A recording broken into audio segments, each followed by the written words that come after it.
Je ne sais pas jusqu'où vous allez encore accepter que votre fonction soit abaissée, Monsieur le Premier ministre. Mais il est quand même temps que sur la scène européenne, un secrétaire d'État ne vienne pas formuler des propositions dont on sait qu'elles sont contraires à un des fondements les plus essentiels de l'Union de l'Europe, à savoir la Convention européenne des droits de l'homme. Et la jurisprudence de la Cour européenne des droits de l'homme fait partie de ce fondement à préserver et à protéger. Et on sait que tous les populistes en Europe commencent leurs attaques contre l'Europe par la mise en cause de l'autorité attachée aux décisions de la Cour européenne des droits de l'homme. Depuis 4 ans, l'impunité politique dont il jouit dans votre gouvernement, ce manquant de vos prétendus recadrages, l'a renforcé. Ces idées et ces attitudes ignobles ont prospéré sur le terrain de vos renoncements. Monsieur le Premier ministre, vous êtes aujourd'hui comptable et responsable de l'affaiblissement de notre démocratie. Monsieur le Premier ministre, il nous faut aujourd'hui une réponse à la hauteur de nos engagements, de vos engagements démocratiques. Est-ce que Franken, oui ou non, a encore sa place dans votre gouvernement? C'est ça la question qu'on vous pose, Monsieur le Premier ministre.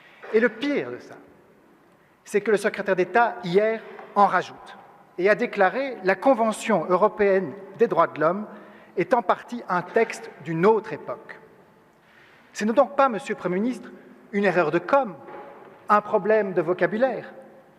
Monsieur Franken veut détruire le texte écrit dans les années 50 qui faisait en sorte d'éviter que les horreurs commises dans les années 40 ne se reproduisent en Europe.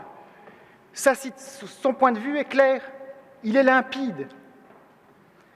Cette prise de position fait de notre pays un pays dans le camp des extrêmes, aux côtés de l'Hongrie, de l'Italie, de l'Autriche. Et la presse internationale, d'ailleurs, le dit. L'article 3 de la Convention européenne des droits de l'homme est un principe sacré. La Convention européenne des droits de l'homme, les réglementations internationales sont et seront respectées par la Belgique. Allez. Puis-je vous demander de laisser parler le Premier ministre?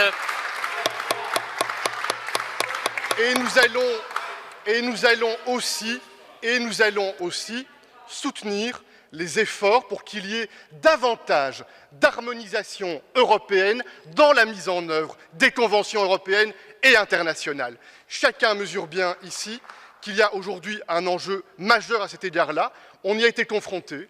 Je n'ai pas peur de le répéter ici, il y a quelques mois, dans des polémiques très dures et très intenses au sein de cette Assemblée, à l'issue de la situation au Soudan. Et nous avons chargé le secrétaire d'État, avec la Commission européenne, de voir de quelle manière on peut tenter de progresser pour harmoniser la mise en œuvre de l'article 3 dans le cas de ce type de situation. Ça montre que nous sommes conséquents, nous sommes cohérents